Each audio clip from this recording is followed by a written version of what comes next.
자, 다음에 이어가지고 임베디드 시스템이라고 하는데, 임베디드라고 하는 거는 품고 있다라는 의미예요. 하드웨어가 어떤 소프트웨어를 품고 있는 겁니다. 우리 IoT에 대해서 말씀드렸었잖아요. 그럼 그 IoT를 구현하기 위해서 그 기계에 소프트웨어가 들어있겠죠? 이걸 임베디드 시스템이라고 그래요. 대표적인 게 뭐야? 밥솥이요. 저희 집은 그 전기밥솥이 없어요. 그냥 압력밥솥에다가 가스레인지로 이렇게 밥을 해 먹는데, 요즘에 보니까 뭐 말도 다 하고 야 뭐 밥해 그럼 지가 알아서 하고 그러던데, 그지? 그게 임베디드 시스템이에요. 즉 하드웨어에 소프트웨어가 박혀 있는, 펌웨어 형태로 박혀 있는 그런 아이들을 임베디드 시스템이라고 이야기합니다. 옳은 것은 그랬어요. 지역적으로 다른 위치에 있는 여러 대 컴퓨터를 연결한다. 이건 분산 처리 시스템이죠. 데이터를 처리할 때 일정 시간 동안 모아서 일괄 처리한다 그랬는데, 이거는 일괄 처리 시스템이에요. 다음에 특정 기능을 수행하기 위해 전체 장치의 일부분으로 내장된 전자 서비스, 내장된 거, 이게 바로 우리 임베드, 여러분들 사전 찾아보시면은 엄마가 애기 안고 있는 것을 임베드라고 이야기를 합니다. 이렇게 되는 것이다. 두 개의 CPU가 동시에 같은 업무를 처리한다 그랬죠. 이거는 멀티 프로세싱 방식이 되겠죠. 됐습니까? CPU가 여러 개잖아. 멀티 프로그래밍은 프로그램을 여러 개 돌리는 거죠. 자, 일괄 처리라고 하는 것은 뭐냐면, 여러분들 전기요금이나 전화요금 같은 거 한 달에 한 번 내죠?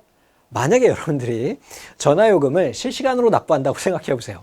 그럼 내 통장에 내가 지금 통화를 끝내는 순간, 또는 데이터를 쓴 순간 계속해서 출금이 되겠죠. 번거롭잖아. 그게 또 일이 더 많잖아. 그래서 이렇게 일정 데이터를 모아서 한 번에 처리하는 걸 일괄 처리라고 하고요. 요것과 대응되는 게 실시간 처리예요. 우리가 일반적으로 은행 업무나 좌석 예약 업무 같은 이런 걸 우리가 실시간 처리라고 이야기한다 까지 기억하시면 됩니다. 다음 중 컴퓨터 운영체제의 성능 평가 기준, 우리 이거 앞에 회차에 나왔던 것 같은데요. 맞죠? 일정 시간 내에 시스템이 처리할 수 있는 양을 의미하는 처리 능력, 드로우풋이에요. 내 던지는 값. 작업을 의뢰한 시간부터 처리가 완료된 시간까지의 턴 어라운드 타임. 맞죠?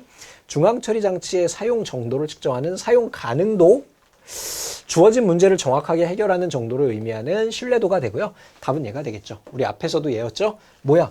사용 가능도라고 하는 거는 CPU의 사용 정도, 퍼센트, 내가 100%라고 하는 CPU가 있을 때 얘를 80% 또는 10% 이런 걸 의미하는 게 아니라, 내가 어떤 작업을 요청했을 때 얘가 바로 응답해 주냐를 의미하는 게 바로 사용 가능도예요. 여기 보시면 available이잖아요. available이 뭐야? 사용할 수 있니? 이거잖아. 그지? 헷갈리지 마세요. 두 번째 출제된 것 같아. 다음 중 컴퓨터의 발전 과정 중에 3세대 이후의 특징에 해당하지 않는 것은, 이것도 처음 출제됐는데 지금 거꾸로 보면서 그렇지만 과거에 많이 출제됐던 아이예요. 그렇다고 해서 얘를 다 보라고 말씀은 드리진 않고요. 간단하게 정리만 하고 갈게요. 자, 우선은 제일 먼저 진공관이라고 하는 아이로 이렇게 생겼어요. 이렇게 생긴 진공관으로 우리가 얘는 증폭 역할을 하거든요. 요걸 이용을 해서 컴퓨터를 만들게 됐어요. 애니악 이런 거. 그러다가 우리 반도체가 발견이 됩니다. 반도체라는 게 뭐예요? 반만도체야. 여기에 있는 중간에 있는 베이스에다 전기를 딱 흘리면 여기에 두 개의 전기가 흘러요. 근데 여기에 전기를 딱 끊으면 전기가 끊어져요. 이게 반도체야. 이 개념으로 만들어진 게 트랜지스터입니다. 이게 바로 2세대예요. 3세대에는 이 트랜지스터를요, 하나에다가 총 이 칩 하나에다가 1개에서 100개의 트랜지스터를 갖다가 직접 해놓은 거야. 꾹꾹 눌러놓은 거야. 인티그레이티드라는 게 꾹꾹 누르다는 의미야. 맞죠? 이게 3세대입니다. 4세대는요, 거기에다가 트랜지스터를 더 많이 넣었어. 그래서 이렇게 트랜지스터를 100개에서 10,000개 정도 넣은 상태. 5세대는요, Very Large Scale Integration이라고 해서 보통 10만 개에서 100만 개까지 우리가 트랜지스터를 꾹 눌러놓는 형태를 의미해요. 요거 다음 세대가 ULSI인데 그게 벌써 20년 전이에요. 그 뒤로는 더 이상 세대 발전을 구분하지 않습니다. 왜? 워낙 빠르게, 워낙 고밀도로 들어가고 있기 때문에. 요즘에는 뭘로 해요? 이 설계 정밀도를 2나노 이런 얘기 들어보셨죠? 야, 우리나라에서 지금 삼성전자에서 2나노 공정을 개발했다. 아직 2나노는 안 됐어요. 3나노 지금 쓰고 있는 거예요. 근데 TSMC에서 3나노를 상용화 서비스했다. 이런 얘기 기사에 많이 들리죠. 그렇게 우리가 단위를 이야기하고, 이렇게 더 이상 20년 전부터는 더 이상 세대를 구분하지 않습니다. 자, 다시 한번 정리해 볼게요. 1세대는 진공관이에요. 진공관을 이용했고요. 이때 일괄 처리 시스템만 가능했어요. 다음에 이게 이제 반도체가 만들어지면서 트랜지스터를 쓰게 됐고 얘는 온라인 실시간 처리가 여기서 발견됐어요. 그리고 운영 체제를 여기서 사용하게 됩니다. 2세대에서. 자, 3세대는요. IC로 가는 거예요. IC로 가면서 여기서 시그널 처리가 가능해졌어요. 시그널 처리가. 자, LSI 여기에서는 개인용 컴퓨터가 나왔고요. 5세대에는 인공지능이 나왔어요. 이미 30년 전에 인공지능이 연구가 시작이 됐어요. 이제서 우리가 빛을 보고 있는 건데 AI에 대해서 여러분들 챗GPT 이런 거 이야기 들어보시면 그러잖아요. 얘가 계속해서 반응을 잘 안 했던 거야. 오랫동안 연구해봤는데. 근데 최근에 들어가지고 기존에 있던 데이터를 몽창 엄청나게 많은 대량의 데이터를 폭 넣었더니 그때부터 반응하기 시작했대. 그 데이터가 모이기 시작하니까 이제 반응하기 시작했다라는 거예요. AI가. 이미 우리가 지금 쓰고 있는 AI 기술의 기본 베이스는 20년 전에 정의가 된 상태였다는 거죠. 자, 우선 그건 중요한 게 아니고 이 세대 기억합니다. 1세대 진공관, 2세대 트랜지스터고요. 여기서 운영체제 사용됐어요. 3세대는 직접 회로고요. 여기서 시그널 처리요. 4세대 개인용 컴퓨터, 5세대 인공지능 이렇게 되는 겁니다. 자, 그럼 문제를 한번 보겠어요. 3세대 이후라고 그랬어요. 여기에 해당하지 않는 것은 했어요. 개인용 컴퓨터 사용, 전문가 시스템, 일괄 처리, 직접 회로의 사용. 직접 회로 3세대부터니까 이건 맞네요. 그래서 답은 3번이 되겠네요. 일괄 처리 시스템은 우리 몇 세대였어요? 네, 1세대가 일괄 처리 시스템이었죠? 됐습니까? 이것도 같이 기억하시기 바랍니다. 또 CMOS 또 나왔어. 자, CMOS 셋업에 대한 프로그램 설정할 수 없는 항목은 그랬어요. 자, CMOS라고 하는 거는 우리가 설정 항목을 기록하고 있는 기록 소자고 이걸 설정할 수 있는 프로그램을 바이오스라고 이야기를 했어요. 여기에서는 시스템 암호 설정할 수 있고요. 하드디스크 타입 설정할 수 있어요. 멀티부팅 시 사용하려는 바이오스의 종류 이딴 거 없어요. 멀티부팅 하는 거는요. 바이오스와 관련 없이 윈도우즈나 또는 리눅스 또는 다른 운영체제들과 관련이 있는 거예요. 얘는 소프트웨어적인 내용입니다. 그래서 멀티부팅은 뭐냐면 내 컴퓨터에다가 윈도우즈 11도 설치하고요. 또 리눅스도 설치하고요. 또 뭐가 있을까? 맥OS도 설치하고, 맥OS 설치는 안 됩니다만, 맥OS를 설치하거나, 이렇게 다중 운영체제를 설치할 수 있는 것을 우리 뭐라고 한다? 멀티부팅이라고 해요. 컴퓨터 키면 선택하라고 나와. 야, 윈도우즈 실행할래? 맥OS 할래? 리눅스 선택할래? 이렇게요. 그런데 얘네는 이것도 몇 번 시험 문제 나온 적이 있는데, 이렇게 다중 멀티부팅을 할 때는 꼭 파티션이 나눠져 있어야 돼요. 하드디스크가 파티션이 나눠져 있어야 돼. 즉 C 드라이브에다가는 윈도우 11, D 드라이브에다가는 맥OS, E 드라이브에다가는 리눅스 이렇게 설치해야 된다는 거예요.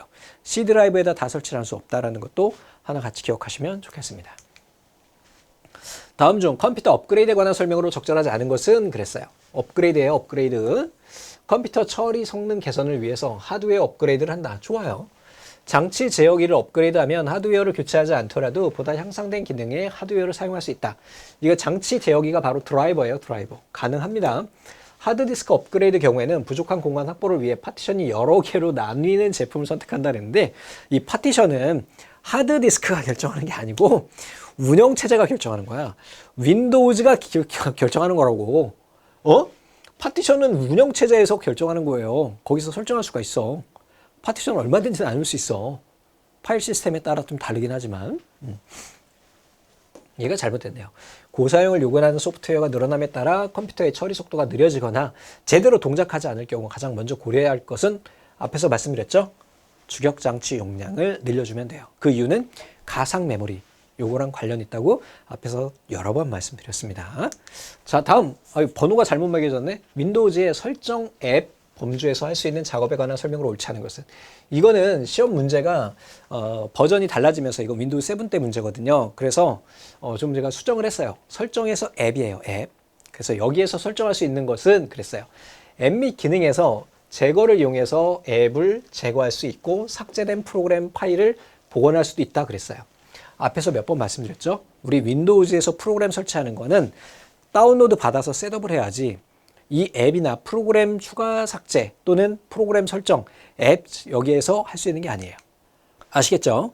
자, 기본 앱을 이용하면 메일을 열 때 쓰는 앱 또는 지도, 음악, 플레이어의 기본 앱을 선택할 수 있어요. 시작 프로그램을 이용해서 로그인할 때 앱이 시작되도록 설정할 수도 있고요. 오프라인 지도를 이용해서 인터넷이 연결되어 있지 않을 때 사용할 앱을 지도를 미리 다운로드 받을 수도 있어요. 그런데 이 앱 및 기능에서 제거를 이용을 하면 제거만 되는 거고요. 삭제된 프로그램을 보관할 수는 없습니다. 그땐 다시 설치해야 돼요. 자, NTFS 또 출제됐네요. 아주 자주 나오고 있어요. 얘는 설명으로 옳지 않은 것은 그랬어요. 파일 및 폴더에 대한 액세스 제어를 유지하고 제한된 계정을 지원하고요. 액티브 디렉토리 서비스 지원해요. 하드디스크 파티션 볼륨 크기를 100기가까지 지원한다 그랬는데 이론적으로 얼마요? 256TB까지 우리가 하나의 볼륨은 드라이브 크기를 의미하는 거예요. C 드라이브, D 드라이브 크기. 256TB입니다. 얘가 잘못됐네요. FAT나 FAT31 파일 시스템보다 성능, 보안, 안정성이 높다라고 이야기 드렸죠. 이건 너무 자주 출제되는 애니까 계속 기억하시기 바랍니다. 그래서 우리 FAT 방식하고 NTFS, 그 다음에 EXFAT에 대한 거 간단히 정리하자면 FAT 같은 경우에는요. 얘는 파일 크기가 4기가고요. 4기가 초과하는 건 저장할 수가 없고요. 하드디스크 드라이브 크기는 32기가 이상은 할 수가 없어요. 그래서 여러분들 USB 메모리 같은 경우에 요즘에 256기가짜리, 512기가짜리 막 나오잖아요. 걔네들은 FAT32로 포맷이 안 되죠? 뭘로 포맷돼요? EXFAT로 됩니다. 해보셔서 아실 거예요. 자, NTFS는 New Technology File System이라 그래서 윈도우즈 서버용 운영체제인 윈도우즈 NT에서 처음 발표가 됐고요. 지금까지 우리가 쓰고 있어요. 자, 이건 우리 좀 전에 봤던 거고 최대 볼륨 크기는 256TB다. 이거 기억하시면 되겠습니다. 자, 다음 번입니다. 다음 중 윈도우즈에서 네트워크 연결 시에 IP 설정이 자동으로 할당되지 않을 경우 이렇게 자동으로 할당되는 걸 우리 뭐라고 한다 그랬어요? 이것도 같이 기억하시죠? 여러분들 공유기에 별도로 그냥 연결하고 와이파이 연결만 하면 내 폰에 IP가 그냥 할당되죠? 이게 바로 DHCP 기능을 제공하기 때문이에요. 되시죠? 이렇게 자동으로 할당돼야 되는데 그렇지 않은 경우가 있어. 특히 기업들 같은 경우는 자기네 회사의 IP를 할당을 받습니다. 그때는 그 컴퓨터의 IP를 설정을 해줘야 되는데 윈도우즈에서 네트워크 설정에 가보시면 TCP IP 속성이라고 하는 애가 있어요. 여기에 들어가 보시면은 우리가 설정할 수 있는 값들이 나오는데 우선은 IP 주소 있어야 되겠고요. 게이트웨이 들어가야 되겠고요. 서브넷 마스크 들어가야 돼요. 라우터 주소는 포함되지 않습니다. 그죠? 따지고 들자면 살짝 그렇긴 한데 어차피 윈도우즈 설정 값에 그 값이 없기 때문에 자, 다음에 19번이요. 자, 요 문제는 문제가 윈도우즈 7에 대한 문제였기 때문에 제가 문제를 좀 수정했습니다. 이렇게 키보드에 관련된 내용이거든요. 자, 설정에 들어가서 입력 항목에 들어가 보면 이렇게 입력이라고 하는 애가 있고 여기에서 우리 키보드 입력에 대한 내용들을 우리가 적용할 수가 있어요. 자, 입력 위치를 표시하는 커서 모양이요. 이거 문제에 괴리가 있어. 우리 커서 모양은 변경이 안 돼요. 그지? 마우스 커서 마우스에서 변경이 되는 거지 키보드에서 커서가 변경되지는 않습니다. 프롬프트의 크기를 바꿀 수는 있는데 입력 커서는요 마우스 설정에서 하는 겁니다. 여기에서. 그래서 얘가 잘못된 거고요. 입력할 때 추천 단어, 입력할 때 철자 틀린 거 오류 제어, 다국어 텍스트 제한 이렇게 된다. 요 문제 요거 기억하십시오. 커서는 마우스에서 설정하는 겁니다. 다음 중 윈도우즈에서 설치된 기본 프린터의 인쇄 관리자 창. 이게 인쇄 관리자 창이고요. 얘는 윈도우즈 7, 윈도우즈 10, 윈도우즈 11 다 똑같이 다 들어있어요. 똑같은 애입니다. 그래서 이 문제는 계속 출제가 될 거예요. 자, 우리가 만약에 어떤 프린터로 인쇄를 하면 여기에 목록이 딱딱딱 쌓여요. 그러면서 인쇄 순서대로 나열이 되게 됩니다. 자, 여기서 옳지 않은 것은 그랬어요. 인쇄 작업 시 시작된 문서도 중간에 강제로 인쇄를 종료할 수 있어요. 이거 우클릭 누르면 중단할 수 있는 메뉴가 뜹니다. 중단할 수 있고 잠시 중지했다가 인쇄할 수도 있어요. 자, 프린터 메뉴 여기에 보시면은 프린터 메뉴가 있는데 여기에서 모든 문서 취소를 선택하면 스플러에 저장되어 있는 모든 인쇄 작업이 취소가 된다. 맞아요. 인쇄 대기 중인 문서를 삭제하거나 출력 대기 순서를 임의로 조정할 수 있다 그랬어요. 인쇄 중인 문서나 오류가 발생한 문서를 다른 프린터로 전송할 수 있다 그랬는데 요거까진 맞는데요. 인쇄 중인 이미 프린터 대상자 여기 보면 그 프린터가 어딨어? 어디냐? 여기 있네. 이게 이 작업이 프린터별로 작업이 되거든요. 그러니까 인쇄 중인 문서나 오류가 발생한 문서 같은 경우는 취소하고 다른 프린터로 인쇄해야지 인쇄 중이나 또는 오류가 발생했다 그래서 다른 프린터로 인쇄할 수 없어요. 뭐다? 이게 프린터 들어가서 제어판에 프린터에 들어가서 속성에 들어가 보면 프린터 목록이 나오고 거기에서 우클릭 눌러서 이 우리가 지금 보고 있는 작업 관리자, 인쇄 관리자 창을 열어야 볼 수가 있어요. 그 대상 자체가 뭐라고? 구분되는 게 프린터별로 구성이 된다고. 여기에서 그럼 다른 프린터로 어떻게 보내? 못 보낸다는 얘기입니다. 됐죠? 자, 그래서 여기까지 해가지고 2018년 1회 기출문제 풀이까지 살펴봤습니다. 여러분들 지금까지 2020년 2개, 그 다음에 19년 2개, 18년 2개 풀어봤는데요. 어때요? 반복되는 문제들이 보이고 새로운 문제들이 조금씩 들어오죠? 자, 그러면 우린 공부할 때 어떻게 하면 돼? 반복되는 문제는 완벽하게 알고 있고 새로운 문제가 나오면 덧붙여서 내 지식의 폭을 넓혀가는 거죠. 자, 이렇게 학습하시면 되겠습니다. 강의 끝나고 꼭 문제은행 CBT에서 문제 풀어보시고 100점 맞을 때까지 테스트하시고 그 다음으로 넘어가 주시기 바랍니다. 고생하셨습니다. 감사합니다.